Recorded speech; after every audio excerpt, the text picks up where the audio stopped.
course, the media is still upset over the failure of Concord. This isn't too surprising. They're still upset over Gamergate 10 years later, a decade later, because yeah, they're basically acting like this. I don't even know anything about, I don't really know anything about Gamergate. Basically, or I think Gamergate was against the whole thing of Anita Sarkeesian, which is just ridiculous because nobody liked her. Nobody liked her channel. It was full of bullcrap, and of course, because of the result of Gamergate, companies started to become more woke in the gaming industry over time. And then we have Gamergate 2, which is basically just the culture war in general. So there's no real Gamergate 2, it's just the culture war. But they're so obsessed with Concord, a game that failed, okay? Like, no one played Concord, okay? This game sold so poorly, okay? We had the stats. When Concord launched, it barely reached 700 players. The game was shut down 2 weeks later because 0 people were playing the game at the point.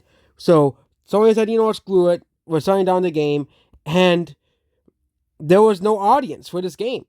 There was no audience for Concord, and no one played the game. And I really don't understand why all these companies think that wokeness is this thing that everybody loves. Like, this is something that everybody wants in our games and movies, when in reality it's the opposite.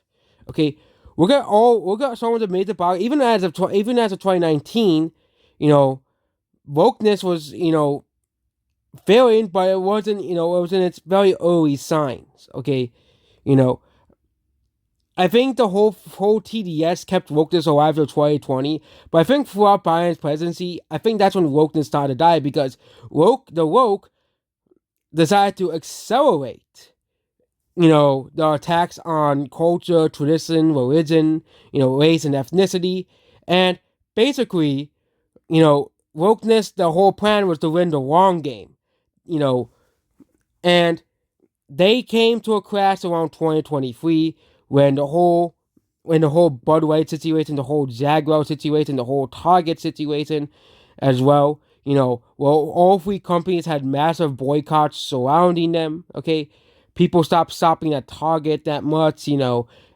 and people stopped going to even Walmart and went to more local stores because, people say, but Walmart's your only option in your local area. But but if you live in a small area, you can still go to like local stores that are less more populated and just get your essentials, okay? Like food and water. You don't need to go to Walmart to get food and water. And also the food and water at Walmart is not that good either. They sneak in stuff into Walmart and it's just not a good place to get food or water, okay? You know, as well. But Concord is one of the biggest flops of all time, movies or games. And no one played it, no one bought it, and Concord failed, but they said it had a compelling pitch. Oh yes, Concord a compelling pitch, like ugly characters, all it's stuff that, according to people actually want from games, okay? From Battle Royale, it may have not resonated to what I know about, but basically they're walking into somebody, a hero shooter like Overwatch or Arbor characters or Guardians of the Galaxy. What made Guardians of the Galaxy work is because people actually like those characters. Okay, this character right here, no one's gonna connect with it. That's the Big Lady. That's from Concord. I don't even know what that character's name is. I'm gonna call her Big Lady. No one likes that character. I'm sorry to tell you this, but no one likes that character. Okay, and it was originally supposed to be a single player game. I don't think Concord as a single player game was sold well. Okay, as well, but I really just don't understand. Okay, if you walk into a restaurant, if you're a person, you walk into a homosexual, you're not gonna give the food a chance. The thing to summarize is Concord. The first steps into the gameplay loop of the cinematic vigilantes interact with the concept story, design and cast of characters, and the gameplay loop doesn't really take out or subtle ways as well here.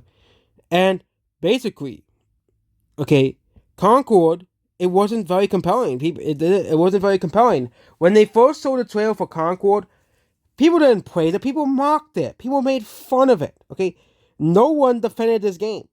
No one's like, oh yeah, I really want to buy this Concord game. And that's the problem of the modern AAA games because people really don't want to buy their games anymore. Okay, no one rushed out to buy Star Wars either. Okay, people, didn't like that game either. Okay, no one rushed out to buy Dustborn.